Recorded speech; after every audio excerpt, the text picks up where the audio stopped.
Hello friends, and welcome to tonight's edition of Bedtime Story for Grown-Ups. Tonight, we're going to listen to the adventures of Moni the Goat-Boy and his goats in the Swiss mountains.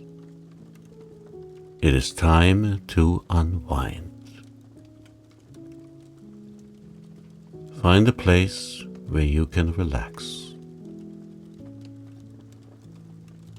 Once you are comfortable, take a deep breath. Your day has come to an end. You deserve a good night's rest. There's nothing left for you to do today but listen to the story and fall asleep. And so we begin. It is a long, steep climb up to the bathhouse at Fideris.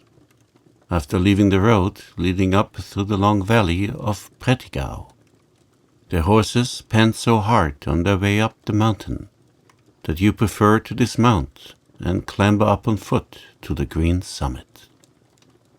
After a long ascent, you can come first to the village of Fideris, which lies on the pleasant green height, and from there you go on farther into the mountains, until the lonely buildings connected with the baths appear, surrounded on all sides by rock mountains. The only trees that grow up there are firs, covering the peaks and rocks, and it would all look very gloomy if the delicate mountain flowers with the brilliant coloring were not peeping forth everywhere through the low pasture grass. One clear summer evening, two ladies stepped out of the bathhouse and went along the narrow footpath, which begins to mount not far from the house, and soon becomes very steep as it ascends to the high, towering crags. At the first projection they stood still and looked around, for this was the very first time they had come to the baths. "It is not very lively up here, Aunt," said the younger, as she let her eyes wander around. "Nothing but rocks and fir woods, and then another mountain and more fir trees on it. If we are to stay here 6 weeks, I should like occasionally to see something more amusing." "It would not be very amusing, at all events, if you should lose your diamond cross up here, Paula," replied the aunt, as she tied together the red velvet ribbon, from which hung the sparkling cross. "This is the 3rd time I have fastened the ribbon since we arrived. I don't know whether it is your fault or the ribbon's, but I do know that you would be very sorry if it were lost." "No, no," exclaimed Paula decidedly. "The cross must not be lost, on any account. It came from my grandmother, and is my greatest treasure." Paula herself seized the ribbon, and tied 2 or 3 knots, one after the other, to make it hold fast. Suddenly she pricked up her ears. "Listen, listen, Aunt. Now something really lively is coming." A merry song sounded from far above them. Then came a long, shrill yodel. Then there was singing again. The ladies looked upwards, but could see no living thing. The footpath was very crooked, often passing between tall bushes and then between projecting slopes, so that from below one could see up only a very short distance. But now there suddenly appeared something alive on the slopes above, in every place where the narrow path could be seen, and louder and nearer sounded the singing. "See, see, Aunt, there! Here, see there! See there!" exclaimed Paula with great delight. And before the aunt was aware of it, 3, 4 goats came bounding down, and more of them, each wearing around the neck a little bell, so that the sound came from every direction. In the midst of the flock came the goat boy leaping along. and singing his song to the very end. And in winter I'm happy, for weeping is in vain, and besides, the glad springtime will soon come again. Then he sounded a frightful yodel, and immediately, with his flock, stood right before the ladies. For with his bare feet he leapt as nimbly and lightly as his little goats. "I wish you good evening," he said, as he looked gaily at the two ladies, and would have continued on his way. But the goat-boy with the merry eyes pleased the ladies. "Wait a minute," said Paula. "Are you the goat-boy of Fideris? Do the goats belong to the village below?" "Yes, to be sure," was the reply. "Do you go up there with them every day?" "Yes, surely."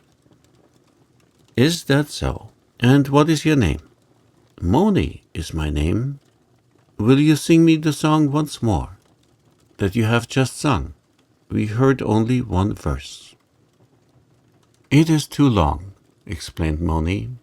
"It would be too late for the goats. They must go home." He straightened his weather-beaten cap, swung his rod in the air, and called to the goats, which had already begun to nibble all around. "Home, home!" "You will sing to me some other time, Moni, won't you?" called Paula after him. "Surely I will, and good night," he called back, and then trotted along with the goats. And in a short time the whole flock stood still below, a few steps from the bathhouse by the rear building. For here Moni had to leave the goats belonging to the house, the beautiful white one and the black one with the pretty little kid. Moni treated the last with great care, for it was a delicate little creature, and he loved it more than all the others. It was so attached to him that it ran after him continually all day long. He now led it very tenderly along and placed it in its shed. Then he said, "There, Magalie, now sleep well. Are you tired? It is really a long way up there, and you are still so little. Now lie right down, so, in the nice straw." After he had put Magalie to bed in this way, he hurried along with his flock, first up to the hill in front of the baths, and then down the road to the village. Here he took out his little horn and blew so vigorously into it that it resounded far down into the valley. From all the scattered houses the children now came running out. Each rushed upon his goat, which he knew a long way off. And from the houses nearby, one woman and then another seized her little goat by the cord or the horn. And in a short time the entire flock was separated, and each creature came to its own place. Finally Moni stood alone with the brown one, his own goat, and with her he now went to the little house on the side of the mountain, where his grandmother was waiting for him in the doorway. "Has all gone well, Moni?" she asked pleasantly, and then led the brown goat to her shed, and immediately began to milk her. The grandmother was still a robust woman, and cared for everything herself in the house, and in the shed, and everywhere kept order. Moni stood in the doorway of the shed and watched his grandmother. When the milking was ended, she went into the little house and said, "Come, Moni, you must be hungry." She had everything already prepared. Moni had only to sit down at the table. She seated herself next to him, and although nothing stood on the table but the bowl of cornmeal mush, cooked with the brown goat's milk, Moni hugely enjoyed his supper. Then he told his grandmother what he had done through the day, and as soon as the meal was ended, he went to bed, for in the early dawn he would have to start forth again with the flock. In this way Moni had already spent 2 summers. He had been goat-boy so long and become so accustomed to this life, and grown up together with his little charges, that he could think of nothing else. Moni had lived with his grandmother ever since he could remember. His mother had died when he was still very little.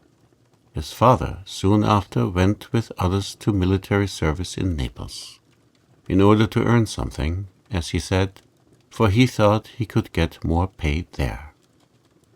His wife's mother was also poor, but she took her daughter's deserted baby boy, little Solomon, home at once and shared what she had with him. He brought a blessing to her cottage, and she had never suffered want. Good old Elizabeth was very popular with everyone in the whole village. And when, 2 years before, another goat boy had to be appointed, Moni was chosen with one accord, since everyone was glad for the hard-working Elizabeth that now Moni would be able to earn something. The pious grandmother had never let Moni start away a single morning without reminding him, "Moni, never forget how near you are up there to the Lord, and that he sees and hears everything, and you can hide nothing from his eyes. But never forget either that he is near to help you, so you have nothing to fear, and if you call upon no human being up there, you have only to call to the dear Lord in your need, and he will hear you immediately and come to your aid." So, from the very first, Moni went full of trust upon the lonely mountains and the highest crags, and never had the slightest fear of dread, for he always thought, "The higher up, the nearer I am to the dear Lord, and so all the safer whatever may happen." So Moni had neither care nor trouble, and could enjoy everything he did from morning till night. It was no wonder that he whistled and sang and yodeled continually, for he had to give vent to his great happiness. The following morning, Paula awoke earlier than ever before. A loud singing had awakened her out of sleep. "That is surely the goat boy so soon," she said, springing out of bed and running to the window. Quite right. With fresh, red cheeks, there stood Moni below, and he had just brought the old goat and the little kid out of the goat shed. Now he swung his rod in the air, the goats leaped and sprang around him, and then he went along with the whole flock. Suddenly Moni raised his voice again and sang until the mountain echoed. "Up yonder in the fir trees sing the birds in a choir, and after the rain comes the sun like a fire. Today he must sing his whole song for me once," said Paula, for Moni had now disappeared, and she could no longer understand the words of his distant song. In the sky the rosy morning clouds were disappearing, and the cool mountain breeze rustled around Moni's ears as he climbed up. This he thought just right. He yodeled with satisfaction from the first ledge so lustily down into the valley that many of the sleepers in the bathhouse below opened their eyes in amazement, then closed them again at once, for they recognized the sound, and knew that they could have an hour longer to sleep, since the goat boy always came so early. Meanwhile, Moni climbed with his goats for an hour longer, farther and farther up to the high cliffs above. The higher up he mounted, the broader and more beautiful became the view. From time to time he looked around him, then gazed up into the bright sky, which was becoming bluer and bluer, then began to sing with all his might, louder and louder, and more merrily the higher he came. "Up yonder in the fir trees sing the birds in a choir, and after the rain comes the sun like a fire, and the sun and the stars and the moon in the night. The dear Lord has made them to give us delight. In the spring there are flowers, they are yellow and gold, and so blue is the sky then, my joy can't be told. And in summer there are berries. There are plenty, if it's fine. And the red ones and black ones, I eat all from the vine. If there are nuts in the bushes, I know what to do. Where the goats like to nibble, there I can hunt too. And in winter I'm happy, for weeping's in vain, and besides, the glad springtime will soon come again. Now the height was reached where he usually stayed, and where he was going to remain for a while today. It was a little green tableland with so broad a projection that one could see from the top all round about, and far, far down into the valley. This projection was called the Pulpit Rock, and here Moni could often stay for hours at a time, gazing about him and whistling away, while his little goats quite contentedly sought their feet around him. As soon as Moni arrived, he took his provision bag from his back, laid it in a little hole in the ground, which he had dug out for this purpose, then went to the Pulpit Rock and threw himself on the grass in order to enjoy himself fully. The sky had now become a deep blue. Above were the high mountains, with peaks towering to the sky, and great ice fields appearing, and far away, down below, the green valley shone in the morning light. Moni lay there, looking about, singing and whistling. The mountain wind cooled his warm face, and as soon as he stopped whistling, the birds piped all the more lustily and flew up into the blue sky. Moni was indescribably happy. From time to time, Magali came to Moni and rubbed her head around on his shoulder, as she always did out of sheer affection. Then she bleated quite fondly, went to Moni's other side and rubbed her head on the other shoulder. The other goats also, first one and then another, came to look at their keeper, and each had her own way of paying the visit. The brown one, his own goat, came very cautiously and looked at him to see if he was all right. Then she would stand and gaze at him until he said, "Yes, yes, Brownlee, it's all right. Go and look for your father." The young white one, and Swallow, so called because she was so small and nimble and darted everywhere, like swallows into the holes, always rushed together upon Moni, so that they would have thrown him down, if he had not already been stretched out on the ground, and then they immediately darted off again. The shiny Blackie, the goat belonging to the landlord of the bathhouse, Magali's mother, was a little proud. She came only to within a few steps of Moni, looked at him with her head lifted, as if she wouldn't appear too familiar, and then went her way again.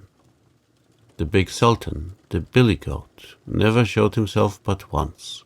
Then he pushed away all he found near Moni, and bleated several times, as significantly as if he had information to give about the condition of the flock, whose leader he felt himself to be. Little Magali alone never allowed herself to be crowded away from her protector. If the billy goat came and tried to push her aside, she crept so far under Moni's arm or head that the big sultan no longer came near her. And so, under Moni's protection, the little kid was not the least bit afraid of him. Otherwise she would have trembled if he came near her. Thus the sunny morning had passed. Moni had already taken his midday meal, and now stood thinking as he leaned on his stick, which he often needed there, for it was very useful in climbing up and down. He was thinking whether he would go up to the new side of the rocks, for he wanted to go higher this afternoon with the goats, but the question was, to which side? He decided to take the left, for in that direction were the 3 dragon stones. around which grew such tender shrubs that it was a real feast for the goats. The way was steep. There were dangerous places in the rugged wall of rock, but he knew a good path, and the goats were so sensible and did not easily go astray. He began to climb, and all his goats gaily clambered after him, some in front, some behind him. Little Magali always quite close to him. Occasionally he held her fast, and pulled her along with him, when he came to a very steep place. All went quite well, and now they were at the top, and with high bounds the goats ran immediately to the green bushes, for they knew well-defined feet, which they had often nibbled up here before. Be quiet, commanded Moni. Don't push each other to the steep places, for in a moment one of you might go down and have your legs broken. Swallow, swallow, what are you thinking of? He called full of excitement up to the goat, for the nimble swallow had climbed up to the high dragon stones and was now standing on the outermost edge of one of them, and looking quite impertinently down on him. He climbed up quickly, for only a single step more, and Swallow would be lying below at the foot of the precipice. Moni was very agile. In a few minutes he had climbed up on the crag, quickly seized Swallow by the leg, and pulled her down. Now come with me, you foolish little beast you, scolded Moni, as he dragged Swallow along with him to the others, and held her fast for a while until she had taken a good bite of shrub and thought no more of running away. Where is Magali? Screamed Moni suddenly, as he noticed Blackie standing alone in a steep place, and not eating, but quietly looking around her. The little young kid was always near Moni, or running after its mother. What have you done with your little kid, Blackie? He called in alarm and sprang towards the goat.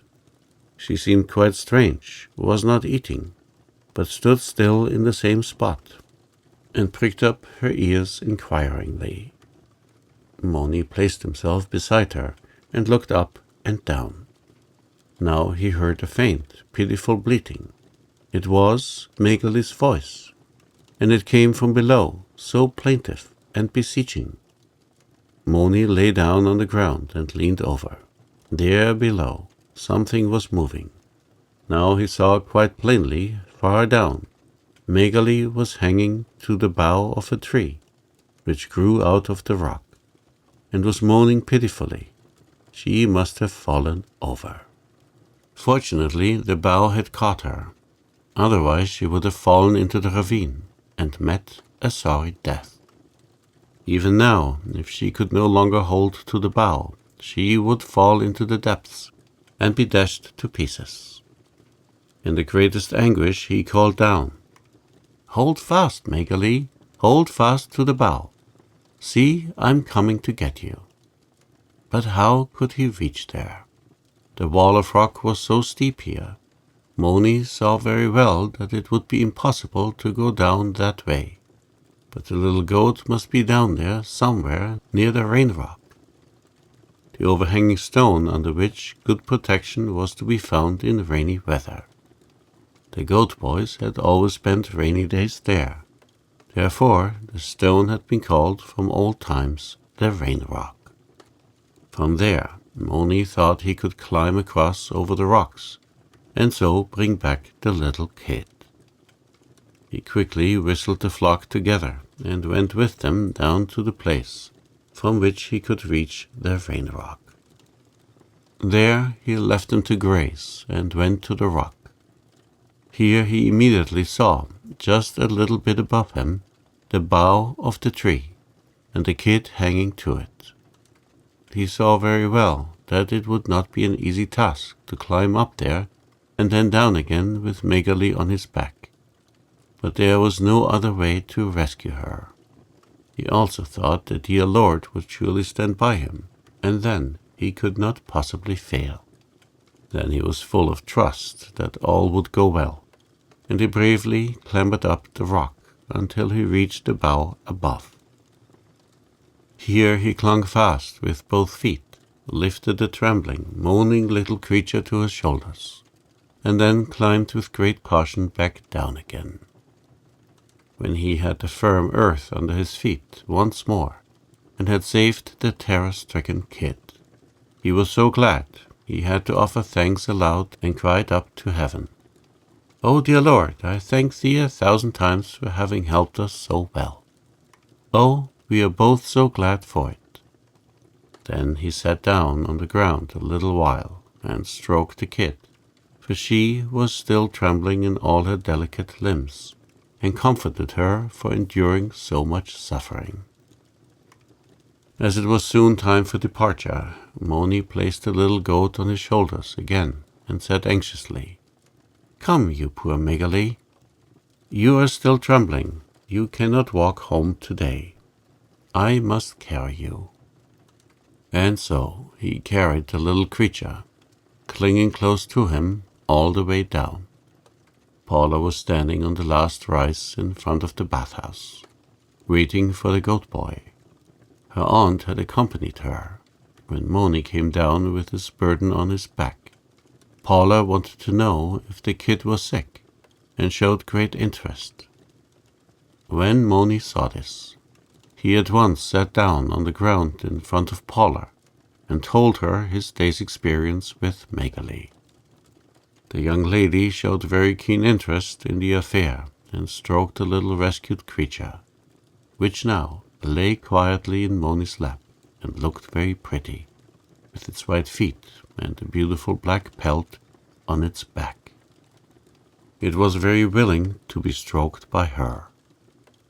"Now sing your song again for me, while you are sitting here," said Paula. Moni was in such a gay frame of mind that he willingly and heartily began and sang his whole song to the end. This pleased Paula exceptionally well, and she said he must sing it for her often again. Then the whole company went together down to the bathhouse. Here the kid was laid in its bed. Moni said farewell, and Paula went back to her room to talk with her aunt longer about the goat-boy, whose merry morning song she had enjoyed again. Thus many days passed by, one as sunny and clear as the other, for it was an unusually beautiful summer, and the sky remained blue and cloudless from morning till evening. Every morning, early, without exception, the goat-boy, singing lustily, went by the bathhouse. Every evening he came back again, singing lustily. All the guests were so accustomed to the merry sound that not one would have willingly missed it. More than all the others, Paula delighted in Moni's joyfulness and went out almost every evening to meet him and talk with him. One sunny morning, Moni had once more reached the pulpit rock and was about to throw himself down when he changed his mind. "No, go on. The last time you had to leave all the nice little plants because we had to go after Megaly. Now we will go up there again, so that you can finish nibbling them." The goats all leapt with delight after him, for they knew they were going up to the lovely bushes on the dragonstones. Today Moni held his little Megaly the whole time fast in his arms, pulled the sweet plants himself from the rocks, and let her eat out of his hand. This pleased the little goat best of all. She rubbed her head quite contentedly from time to time against Moni's shoulder, and bleated happily. So the whole morning passed before Moni noticed, from his own hunger, that it had grown late before he was aware of it. But he had left his luncheon below, near the pulpit rock, in the little hole, for he had intended to return again at noon. "Well, you have had your fill of good things, and I have had nothing," he said to his goats. Now I must have something too, and you will find enough more down below. Come along." Whereupon he gave a loud whistle, and the whole flock started away, the liveliest always ahead, and first of all light-footed Swallow, who was to meet something unexpected today. She sprang down from stone to stone, and across many a cleft in the rocks, but all at once she could go no farther. Directly in front of her suddenly stood a chamois, and gazed with curiosity into her face. This had never happened to Swallow before. She stood still, looked questioningly at the stranger, and waited for the chamois to get out of her way, and let her leap to the boulder, as she intended. But the chamois did not stir and gazed boldly into Swallow's eyes. So they stood facing each other, more and more obstinate, and might have stood there until now, if the big Sultan had not come along in the meantime. As soon as he saw the state of things, he stepped quite considerately past Swallow, and suddenly pushed the chamois aside so far, and with such violence, that she had to make a daring leap, not to fall down over the rocks. Swallow went triumphantly on her way, and the Sultan marched proudly and contently behind her, for he felt himself to be the sure protector of the goats in his flock. Meanwhile, Moni, coming down from above, and another goat-boy coming up from below, met at the same spot and looked at each other in astonishment. But they were well acquainted, and after the first surprise, greeted each other cordially. It was Jörgli from Küblis. Half the morning he had been looking in vain for Moni, and now he met him up here, where he had not expected to find him. "I didn't suppose you came up so high with the goats," said Jörgli. "To be sure I do," replied Moni, "but not always. Usually I stay by the pulpit rock and around there. Why have you come up here?" "To make you a visit," was the reply. "I have something to tell you. Besides, I have 2 goats here that I am bringing to the landlord at the baths. He's going to buy one, and so I thought I would come up to see you." "Are they your own goats?" asked Moni. "Surely they are ours. I don't tend strange ones any longer. I am not a goat-boy now." Moni was very much surprised at this, for Jörgli had become the goat-boy of Küblis at the same time he had been made goat-boy of Vitus, and Moni did not understand how Jörgli could give up without a single murmur. Meanwhile, the goat-boys and their flocks had reached the pulpit rock. Moni brought out bread and a small piece of dried meat, and invited Jörgli to share his midday meal. They both sat down on the pulpit rock and ate heartily, for it had grown very late and they had excellent appetites. When everything was eaten and they had drunk a little goat's milk, Jörgli comfortably stretched himself at full length on the ground, and rested his head on both arms, but Moni remained sitting, for he always liked to look down into the deep valley below. "But what are you now, Jörgli, if you are no longer goat-boy?" began Moni. "You must be something." "Surely I am something, and something very good," replied Jörgli. "I am egg-boy. Every day I carry eggs to all the hotels, as far as I can go. I come up here to the bathhouse too. Yesterday I was there." Moni shook his head. "That's nothing. I wouldn't be an egg-boy. I would 1,000 times rather be a goat-boy. It is much finer." "But why?" "Eggs are not alive. You can't speak a word to them, and they don't run after you like the goats, which are glad to see you when you come, and are fond of you, and understand every word you say to them. You can't have any pleasure with eggs, as you can with the goats up here." "Yes, and you," interrupted Jörgli, "what great pleasure do you have up here? Just now you have to get up 6 times while we were eating, just on account of that silly kid, to prevent it from falling down below. Is that a pleasure?" "Yes, I like to do that. Isn't it so, Megaly? Come here." Moni jumped up and ran after the kid, for it was making dangerous leaps for sheer joy. When he sat down again, Jörgli said, "There is another way to keep the young goats from falling over the rocks, without having to be always jumping after them, as you do." "What is it?" asked Moni. "Drive a stick firmly into the ground and fasten the goat by the leg to it. She will kick furiously, but she can't get away."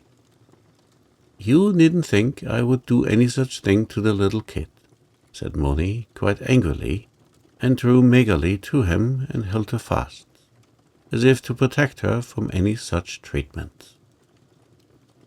"You really won't have to take care of that one much longer," began Jörgli again. "It won't come up here many times more." "What? What did you say, Jörgli?" demanded Moni. "Bah, don't you know about it? The landlord will not raise her. She is too weak. There never was a more feeble goat. He wanted to sell her to my father, but he wouldn't have her either. Now the landlord is going to have her killed next week, and then he will buy our spotted one." Moni had become quite pale from terror. At first he couldn't speak a word, but now he broke out and complained aloud over the little kid. No, that shall not be done, Megaly. It shall not be done. They shall not slay you, I can't bear that. Oh, I would rather die with you. No, that cannot be." "Don't do so," said Jörgli angrily, and pulled Moni up, for in his grief he had thrown himself face down on the ground. "Stand up. You know the kid really belongs to the landlord, and he can do what he likes with her. Think no more about it. Come, I know something. See. Whereupon Jörgli held out one hand to Moni, and with the other almost covered the object, which Moni was to admire. It sparkled wonderfully in his hand, for the sun shone straight into it. "What is it?" asked Moni, when it sparkled again, lighted up by a sunbeam. "Guess." "A ring?" "No, but something like that." "Who gave it to you?" "Gave it to me? Nobody. I found it myself." "Then it does not belong to you, Jörgli." "Why not? I didn't take it from anybody. I almost stepped on it with my foot. Then it would have been broken, so I can just as well keep it." "Where did you find it?" "Down by the bathhouse, yesterday evening." "Then someone from the house below lost it. You must tell the landlord, and if you don't, I will do it this evening." No, Moni, don't do that," said Jörgli beseechingly. "See, I will show you what it is, and I will sell it to a maid in one of the hotels. But she will surely have to give me 4 francs. Then I will give you 1 or 2, and nobody will know anything about it." "I will not take it. I will not take it," interrupted Moni hotly. "And the dear Lord has heard everything you have said." Jörgli looked up to the sky. "Oh, so far away," he said skeptically, but he immediately began to speak more softly. "He hears you still," said Moni confidently. It was no longer Jörgli's secret. If he didn't know how to bring Moni to his side, all would be lost. He thought and thought. "Moni," he said suddenly, "I will promise you something that will delight you. If you will not say anything to a human being about what I have found, you really don't need to take anything for it. Then you will have nothing to do with it. If you will do as I say, I will make my father buy Megaly, so she will not be killed. Will you?"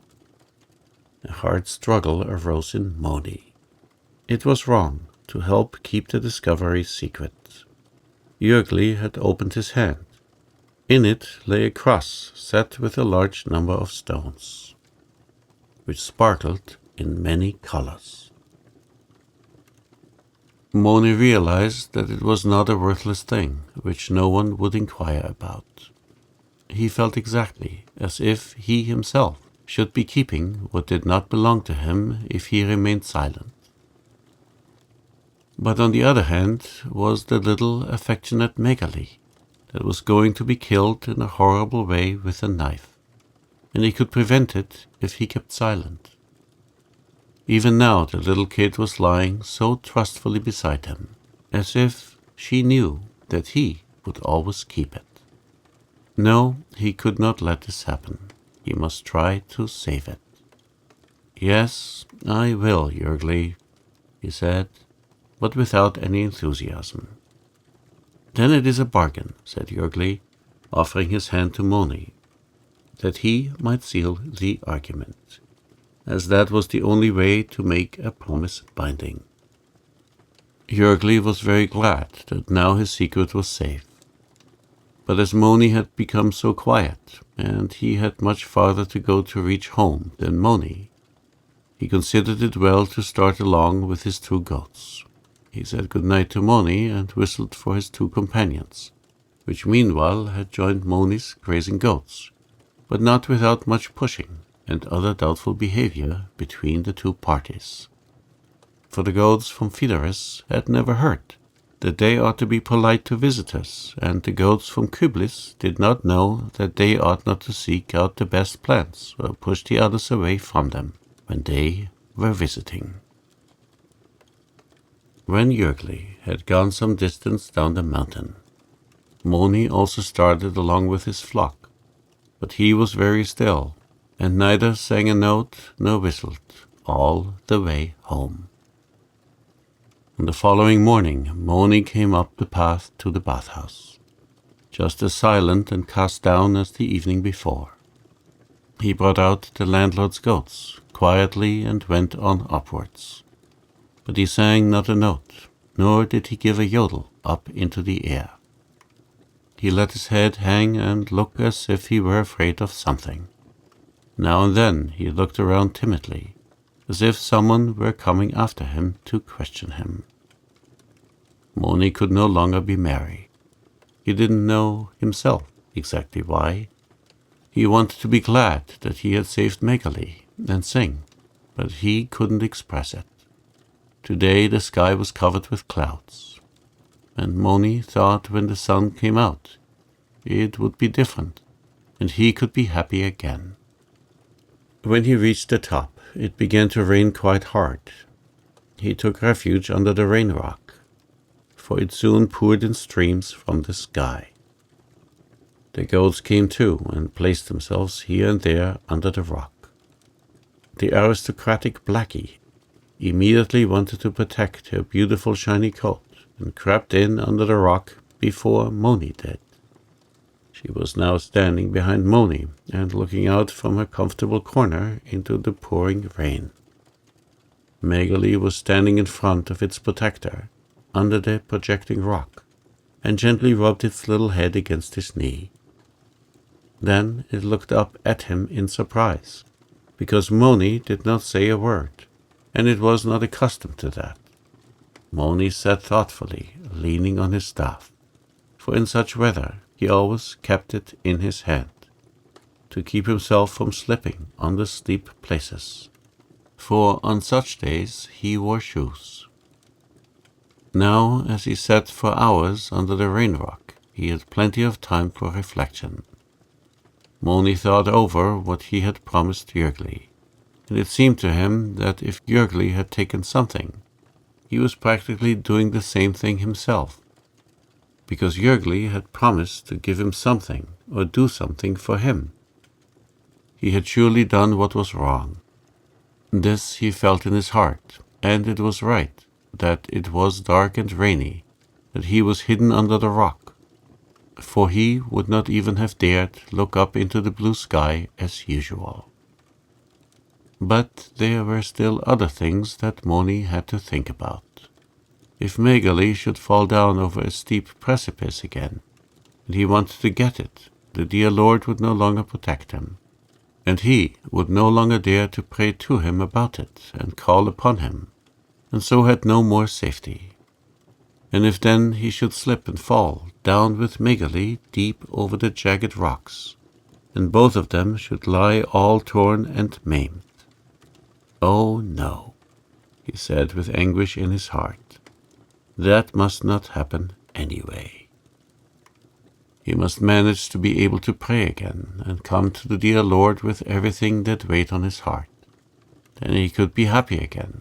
That he felt sure of. Moni would throw off the weight that oppressed him. He would go and tell the landlord everything. But then Jörgli would not persuade his father, and the landlord would slaughter Megale. Oh no, oh no. He couldn't bear that, and he said, "No, I will not do it. I will say nothing." But he did not feel satisfied, and the weight on his heart grew heavier and heavier. Thus Moni's whole day passed. He started home at evening as silent as he had come in the morning. When he found Paula standing near the bathhouse, and she sprang quickly across to the goat shed and asked sympathetically, "Moni, what is the matter? Why don't you sing any more?" He turned shyly away and said, "I can't," and as quickly as possible made off with his goats. Paula said to her aunt above, "If I only knew what was the matter with the goat-boy. He is quite changed. You wouldn't know him, if he would only sing again." "It must be the frightful rain, which has silenced the boy so," remarked the aunt. "Everything all comes together. Let us go home, aunt," begged Paula. "There is no more pleasure here. First I lost my beautiful cross, and it can't be found.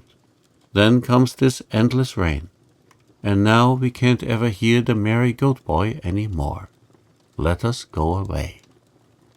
"The cure must be finished, or it will do no good," explained the aunt. It was also dark and grey on the following day, and the rain poured down without ceasing. Moni spent the day exactly like the one before. He sat under the rock, and his thoughts went restlessly round in a circle. For when he decided, "Now I will go and confess the wrong," then he saw the little kid under the knife before him, and it all began over again in his mind from the beginning. So that with thinking and brooding, and the weight he carried, he was very tired by night, and crept home in the streaming rain, as if he didn't notice it at all. By the bathhouse below, the landlord was standing in the back doorway and called to Moni. "Come in with them, they are wet enough. Why are you crawling down the mountain like a snail? I wonder what is the matter with you?" The landlord had never been so unfriendly before. On the contrary, he had always made the most friendly remarks to the merry goat-boy. But Moni's changed appearance did not please him, and besides, he was in a worse humor than usual, because Fräulein Paula had just complained to him about her loss, and assured him that the valuable cross could only have been lost in the house, or directly in front of the house door. She had only stepped out on that day towards evening to hear the goat-boy sing on his way home. To have it said that it was possible for such a costly thing to be lost in the house, beyond recovery, made him very cross. The day before he had called together the whole staff of servants, examined and threatened them, and finally offered a reward to the finder. The whole house was in an uproar over the lost ornament. When Moni with his goats passed by the front of the house, Paula was standing there. She had been waiting for him, for she wondered very much whether he would ever sing any more or be merry. As he now crept by, she called, "Moni, Moni, are you really the same goat-boy who used to sing from morning till night? And so blue is the sky there, my joy can't be told." Moni heard the words very well. He gave no answer, but they made a great impression on him. Oh, how different it really was from the time when he could sing all day long, and he felt exactly as he sang. Oh, if it could only be like that again. Again, Moni climbed up the mountain, silent and sad, and without singing. The rain had now ceased, but thick fog hung around the mountains, and the sky was still full of dark clouds. Moni again sat under the rock and battled with his thoughts. About noon the sky began to clear. It grew brighter and brighter. Moni came out of his cave and looked around. The goats once more sprang gaily here and there, and the little kid was quite frolicsome from delight and the returning sun, and made the merriest leaps. Moni stood on the pulpit rock and saw how it was growing brighter and more beautiful below in the valley, and above over the mountains beyond. Now the clouds scattered, and the lovely light blue sky looked down so cheerfully that it seemed to Moni as if the dear Lord were looking out of the bright blue at him. And suddenly it became quite clear in his heart what he ought to do. He could not carry the wrong around with him any more. He must throw it off. Then Moni seized the little kid that was jumping about him, took it in his arms, and said tenderly, "Oh, Megaly, you poor Megaly, I have certainly done what I could, but it is wrong, and that must not be done. Oh, if only you didn't have to die. I can't bear it." And Moni began to cry so hard that he could no longer speak. And the kid bleated pitifully and crept far under his arm, as if it wanted to cling to him and be protected. Then Moni lifted the little goat on his shoulders, saying, "Come, Megaly, I will carry you home once more today. Perhaps I can carry you much longer." When the flock came down to the bathhouse, Paula was again standing on the watch. Moni put the young goat with the black one in the shed, and instead of going on farther, he came toward the young lady and was going past her into the house. She stopped him. "Still no singing, Moni? Where are you going with such a troubled face?" "I have to tell about something," replied Moni without lifting his eyes. "Tell about something? What is it? Can't I know?" "I must tell the landlord something has been found." "Found? What is it?" "I have lost something, a beautiful cross." "Yes, that is just what it is." "What do you say?" exclaimed Paula in the greatest surprise. "Is it a cross with sparkling stones?" "Yes, exactly that." "What have you done with it, Moni?" "Give it to me. Did you find it?" "No, Jörgli from Kublis found it."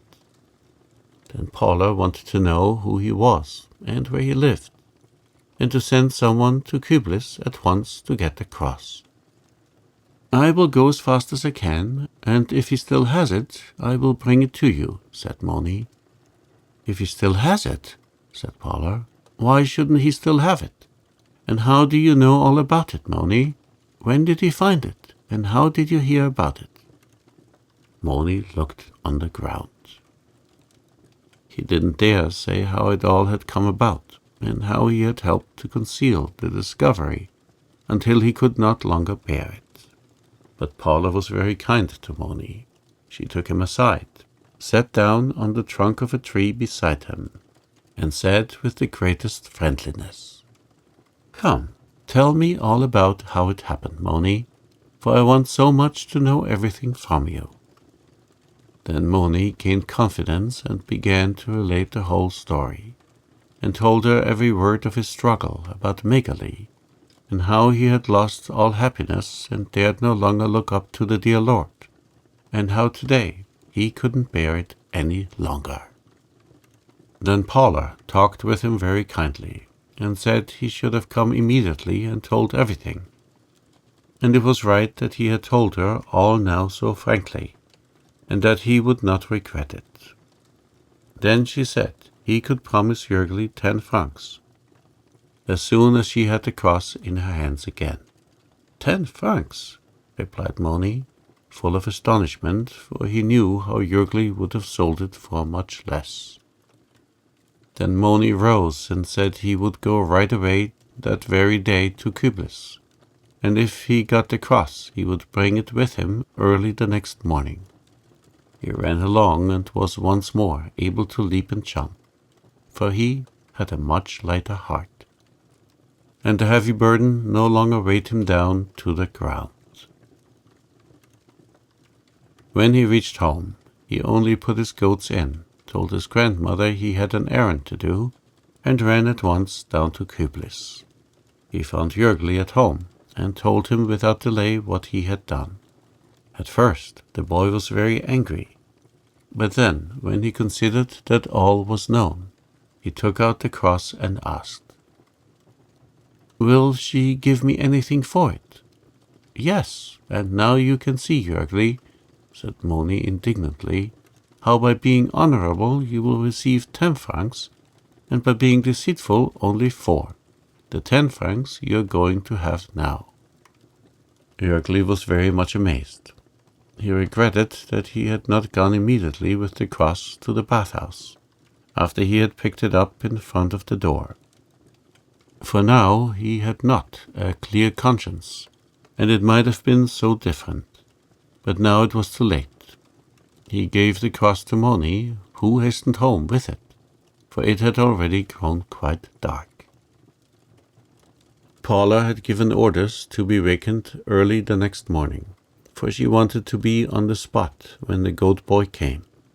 She was anxious to deal with him herself. That evening she had held a long conversation with the landlord, and had then come out of his room quite happy, so she must have planned something delightful with him. When the goat-boy came along with his flock in the morning, Paula was already standing in front of the house, and she called out, "Moni, can't you sing even now?" He shook his head. "No, I can't.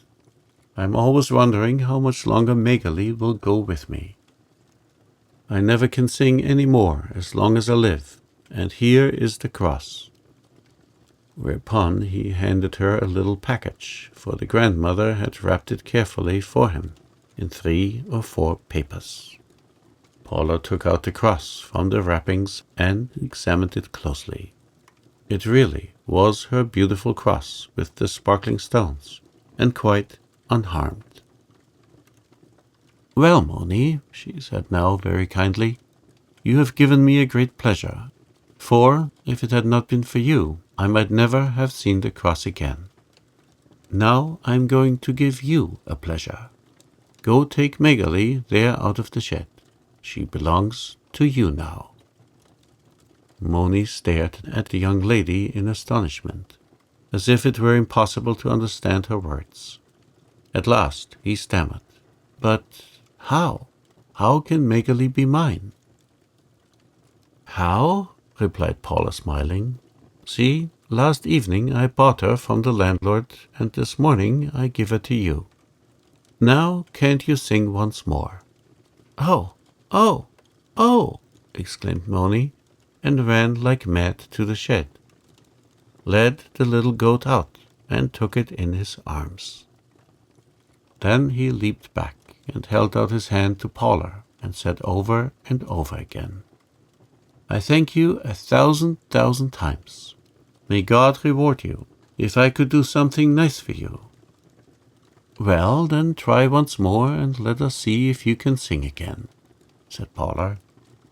Then Moni sang his song, and went on up the mountain with the goats, and his jubilant tones rang down into the valley, so that there was no one in the whole bathhouse who did not hear it, and many a one turned over in his bed and said, "The goat-boy has got good weather once more."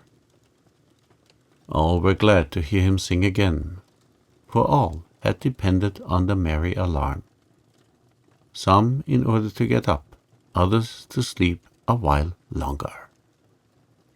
When Moni, from the first summit, saw Paula still standing below in front of the house, he stepped as far out as possible, and sang down at the top of his voice. And so blue is the sky there, my joy can't be told. The whole day long Moni shouted for joy, and all the goats caught his spirit and jumped and sprang around as if it were a great festival. The sun shone cheerfully down out of the blue sky, and after the great rain, all the little plants were so fresh and the yellow and red flowers so bright. It seemed to Moni as if he had never seen the mountains and the valley and the whole world so beautiful before. He didn't let the little kid leave him the whole day. He pulled up the best plants for it and fed it, and said over and over again, "Megali, you dear Megali, you do not have to die. You are now mine and will come up to the pasture with me as long as we live." And with resounding singing and yodeling, Moni came down again at evening, and after he had led the black goat to her shed, he took the little kid in his arms, for it was now coming home with him. Megali did not look as if it would rather stay there, but pressed close to Moni and felt that it was under the best protection, for Moni had for a long time treated it better and more kindly than its own mother. But when Moni came near his grandmother's, with Megali on his shoulders, she didn't know at all what to make of it. And although Moni called from a distance, "She belongs to me, grandmother, she belongs to me," she didn't understand for some time what he meant. But Moni couldn't explain to her. He ran to the shed, and there, right next to Brownie, so that it wouldn't be afraid, he made Megali a fine, soft bed of fresh straw, and laid it down, saying, "There, Megali, now sleep well in your new home. You must always have this. Every day I will make you a new bed." Then Moni came back directly to his wandering grandmother, and while they sat together at their supper, he told her the whole story from the very beginning about his 3 days so full of trouble, and the happy ending today. The grandmother, listening very quietly and attentively, and when he came to the end, she said earnestly, "Moni, you must remember what has happened to you now, as long as you live. While you were having so great trouble with wrongdoing in order to help the little creature, the dear Lord had already found a way to help it and make you happy as soon as you would do what was right in His sight. If you had done right at once, all would have gone well at first." "No, I will surely never forget it," said Moni, eagerly assenting. But before Moni could lie down to sleep, he had to look into the shed once more to see if it were really possible that the little kid was lying out there and belonged to him. Jörgli received the 10 francs, according to the agreement, but he was not allowed to escape from the affair so easily as that. When he returned to the bathhouse, he was brought to the landlord, who took the boy by the collar, gave him a good shaking, and said threateningly, "Jörgli, Jörgli, don't you try a second time to bring my whole house into bad repute. If anything like this happens a single time again, you will come out of my house in a way that will not please you. Now go and think this over." Moreover, the event had other consequences for the boy. From this time on, if anything was lost anywhere in the bathhouse, all the servants immediately exclaimed, "Jörgli from Küblis has it." And if he came afterwards into the house, they all pounced on him together and cried, "Give it here, Jörgli, out with it." And if he assured them he had nothing and knew nothing about it, they would all exclaim, "We know you already, and you can't fool us." So Jörgli had to endure the most menacing attacks continually, and had hardly a moment's peace any more. For if he saw anyone approaching him, he at once thought he was coming to ask if he had found this or that. So Jörgli was not at all happy, And 100 times he thought, if only I had given back that cross immediately. I will never in my whole life keep anything else that doesn't belong to me. But Moni never ceased singing and yodeling the whole summer long, for there was hardly another human being in the world as happy as he was up there with his goats. Often, however, when he lay stretched out in his contentment on the pulpit rock, and gazed down into the sunny valley below, he had to think how he had sat that time with the heavy burden on his heart, under the rain rock, and all happiness was gone. And he would say again and again in his heart, I know now what I will do, so that it will never happen again. I will do nothing that will prevent me from looking up gladly to heaven, because this is right to the dear Lord. But if it chanced that Moni became too long absorbed in his meditation, one or another of the goats would come along, gaze wonderingly at him, and try to attract his attention by bleating, which oftentimes he did not hear for quite a while. Only when Megali came and called after him longingly, then he heard at once, and came leaping to it immediately, for his affectionate little kid always remained Moni's dearest possession.